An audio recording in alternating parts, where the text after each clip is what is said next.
ಆ, ಇವತ್ತಿಂದ ಇಡೀ ರಾಜ್ಯಾದ್ಯಂತ SSLC ಮಕ್ಕಳಿಗೆ ಏನು ಎಕ್ಸಾಮ್ ನಡೆಯೋಕ್ಕೆ ಶುರು ಆಗ್ತದೆ. ಅವರಿಗೆಲ್ಲರಿಗೂ ಕೂಡ ಶುಭವನ್ನು ಕೋರ್ತಕ್ಕಂಥದ್ದು ಕೆಲಸವನ್ನು ಈಗ ತನಕ ನಾನು ಅಸೆಂಬ್ಲಿ ಸೆಷನ್ಗೆ ಹೋಗಿದ್ದೆ.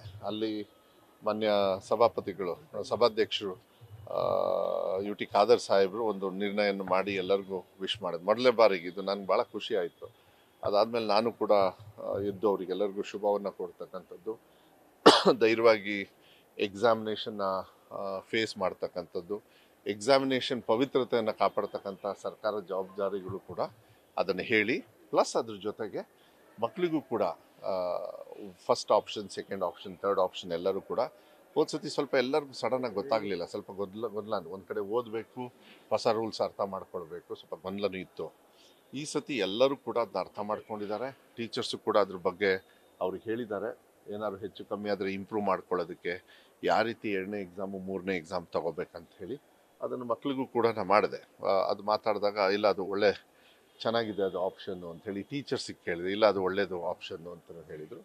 ಅದಾದಮೇಲೆ ಮಾನ್ಯ ಮುಖ್ಯಮಂತ್ರಿಗಳು ಬಂದು ಅವರು ಕೂಡ ಮೊಟ್ಟ ಮೊದಲ ಬಾರಿಗೆ ವಿಧಾನಸಭೆಯ ಅಂಗಳದಿಂದ ಒಳಗಿಂದ ಇಡೀ ರಾಜ್ಯದ ಜನತೆಗೆ ಅವ್ರ ತಂದೆ ತಾಯಿಯವ್ರ ಜೊತೆಗೆ ಈ ಎಕ್ಸಾಮಿನೇಷನಿಗೆ ಒಳ್ಳೇದಾಗಲಿ, ಫ್ರೀ ಬಸ್ ಪಾಸಸ್ ಮಾಡಿದ್ದೀವಿ ಎಲ್ಲ ಮಕ್ಕಳಿಗೂ ಕೂಡ ಅವ್ರಿಗೆ ಒಳ್ಳೇದಾಗಲಿ ಅಂತ ಹೇಳಿ ಅವರು ಶುಭವನ್ನು ಕೋರಿದ್ದಾರೆ. ಎಲ್ಲ ತಂದೆ ತಾಯಿಯವ್ರ ಜೊತೆಗೆ ಎಲ್ಲ ಸದಸ್ಯರು ಕೂಡ, ಅಶೋಕ್ ಅವರು ಕೂಡ, ವಿರೋಧ ಪಕ್ಷದ ನಾಯಕರು ಕೂಡ ಒಳ್ಳೆ ವ್ಯವಸ್ಥೆ ಮಾಡಿದೆ ಈ ಸತಿ ಸರ್ಕಾರ. ಅವರು ಕೂಡ ಹೇಳಿದರು, ಒಳ್ಳೆ ಮಾತು ಹೇಳಿದರು, ಭಾಳ ಸಂತೋಷ ಆಯಿತು.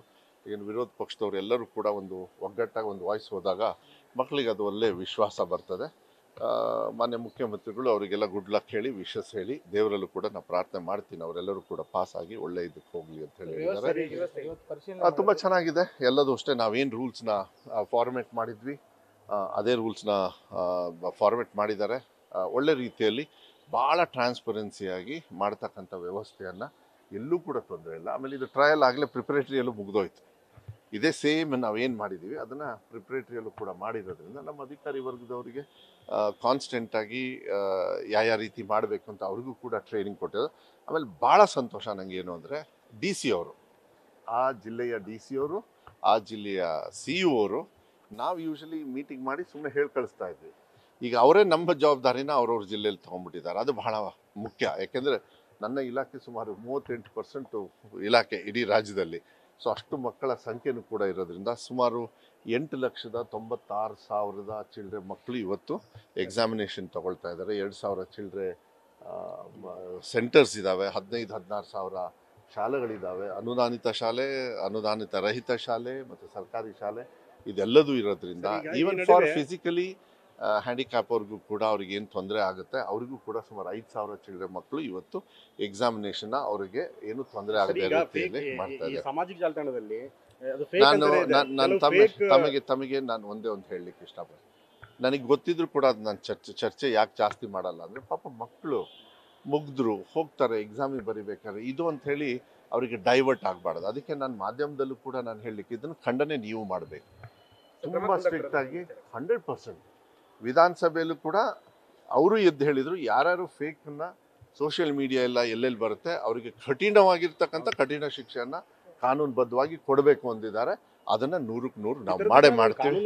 ಇಲ್ಲ, ಕಾನೂನು ಅಂದರೆ ಈಗ ಸೋಷಿಯಲ್ ಮೀಡಿಯಾನ ಒಳ್ಳೆ ಮಾಹಿತಿಗೆ ಯೂಸ್ ಮಾಡಬೇಕು, ಅದನ್ನೇ ನಾನು ಬೇಡ್ಕೊಳ್ಳೋದು. ಯಾರು ಈ ಕೆಲಸ ಮಾಡ್ತಾರೆ, ತಪ್ಪು ಸಂದೇಶವನ್ನು ಕೊಡ್ತಾರೆ, ಅವರಿಗೂ ನಾಳೆ ಮಕ್ಕಳು ಇದ್ದರೆ ಇಲ್ಲ ಮಕ್ಕಳು ಆಗ್ತಾರೆ, ಅವ್ರ ಭವಿಷ್ಯನೂ ಕೂಡ ಇದರಲ್ಲೇ ಹಾಳಾಗೋದು. ನೀವು ಮಾನವೀಯತೆ ಮೇಲೆ ನಾವು ಅವ್ರನ್ನ ವಿಶ್ವಾಸಕ್ಕೆ ತಗೋಬೇಕು. ಸಿಕ್ಕಾಕೊಂಡ್ಮೇಲೆ ಕಾನೂನು ಟೇಕ್ ಓವರ್ ಮಾಡುತ್ತೆ. ಅದಕ್ಕೆ ನಾನು ಆದಷ್ಟು ಇದ್ರ ಬಗ್ಗೆ ಯಾಕೆ ಜಾಸ್ತಿ ಚರ್ಚೆ ಮಾಡಲ್ಲ ಅಂದರೆ, ಕಾನೂನಿದೆ, ಅದಕ್ಕೆ ಅದು ಬಂತು ಅಂದಾಗ ಹಾಗೆ ಕುತ್ಕೊಳ್ಳೋದಿಲ್ಲ ಇಲಾಖೆ. ಯಾಕೆಂದರೆ ಭಾಳ ಕಷ್ಟಪಟ್ಟು ಸುಮಾರು 3 ಲಕ್ಷ, 2.5 ಲಕ್ಷ, 2.25 ಲಕ್ಷ ಜನರು ನನ್ನ ಇಲಾಖೆಯಲ್ಲಿದ್ದಾರೆ. ಇಡೀ ರಾಜ್ಯದಲ್ಲಿ ಇರ್ತಕ್ಕಂಥ 40% ಸರ್ಕಾರಿ ನೌಕರು ನೀವು ಕಟ್ತಕ್ಕಂಥ ಟ್ಯಾಕ್ಸು ಈ ಮಕ್ಕಳ ಸೇವೆ ಮಾಡೋದಕ್ಕಿದೆ. ಯಾರೋ ಒಬ್ಬ ಹೋಗಿ ಆ ಸೋಷಿಯಲ್ ಮೀಡಿಯಾದಲ್ಲಿ ತಪ್ಪನ್ನು ಮೊನ್ನೆ ಒಂದು ಮಾಡಿದ್ರೆ ಆ ಕೆಲಸ ಅಲ್ಲಲ್ಲ. ನಾನು ಹೇಳ್ತಾ ಇದ್ದ ಮಕ್ಕಳಿಗೆ ಹೋಗಿ ಎಕ್ಸಾಮ್ ಬರೆದು ಬನ್ನಿ.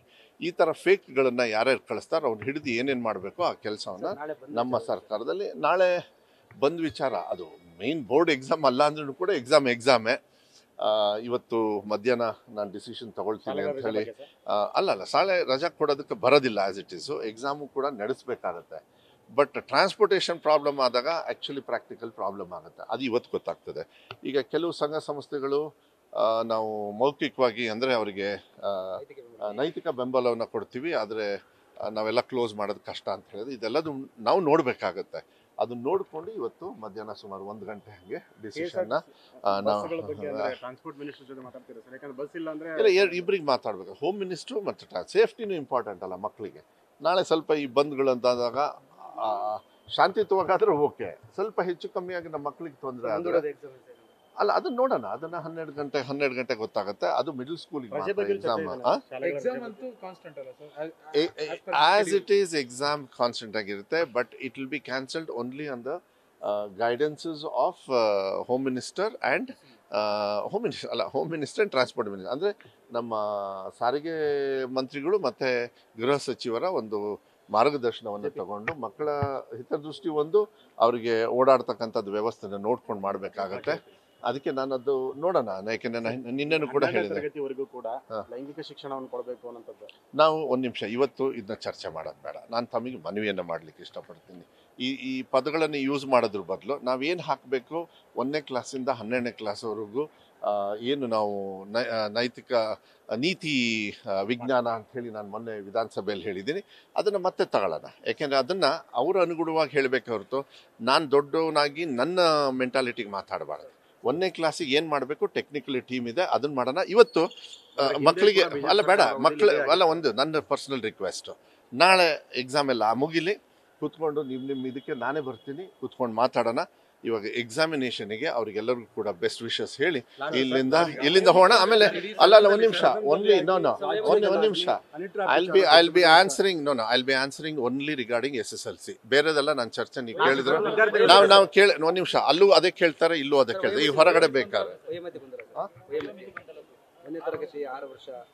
ಅದನ್ನ ಈಗ ನಾವು ಆದಷ್ಟು ಬೇಗ ಕೆಲವು ಮನವಿಯನ್ನು ಕೊಟ್ಟಿದ್ದಾರೆ. ಸೂಕ್ತವಾಗಿರ್ತಕ್ಕಂಥ ಪೇರೆಂಟ್ಸು ಕೂಡ ಅವ್ರ ಗಮನ ಇಟ್ಕೊಂಡು ಅವರ ಬೇಡಿಕೆಗಳನ್ನು ಏನಿಟ್ಟಿದ್ದಾರೆ ಅದನ್ನು ಮೋಸ್ಟ್ಲಿ ನನ್ನ ಪ್ರಕಾರ ಇನ್ನೊಂದು ವಾರ 10 ದಿವಸದೊಳಗೆ, ಈ ಮಂತ್ ಎಂಡೊಳಗೆ ಡಿಸಿಷನ್ ತಗೊಳ್ತೀನಿ. ಆಮೇಲೆ ಬೇರೆದು ನಾನು ಏನು ಉತ್ತರ ಕೊಡೋದಿಲ್ಲ. ಕ್ಷೇತ್ರದಲ್ಲಿ SLC ವಿದ್ಯಾರ್ಥಿಗಳ ಕಡೆಯಿಂದ ಯೂನಿಫಾರ್ಮ್ ಮೇಲೆ ಬಟ್ಟೆ ನಾನು ದಯವಿಟ್ಟು ಒಂದು ನಿಮಿಷ SSLCಗೆ ಗುಡ್ ಲಕ್ ಹೇಳ್ತೀನಿ. ಇನ್ನು ಉಳಿದ ನಾಳೆ ಮಾತಾಡೋಣ. Thank you. ನ್ಯೂಸ್ ಫಸ್ಟ್ ನಿರ್ಭೀತಿಯಿಂದ ನಿಮ್ಮ ಪರವಾಗಿ.